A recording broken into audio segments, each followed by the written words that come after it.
In this video, we're going to be talking about how to fix an iPhone Find My not updating locations. So first things first, what you want to do is simply go ahead and open your settings, tap on your name, and then simply go ahead and click on Find My right over here.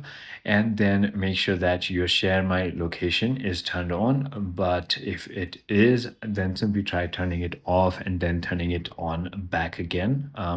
If that is done, what you want to do is simply head into your settings one more time and then head into your privacy and security settings down here. And now what you want to do is on location services, make sure that your Find My is always turned on right over here.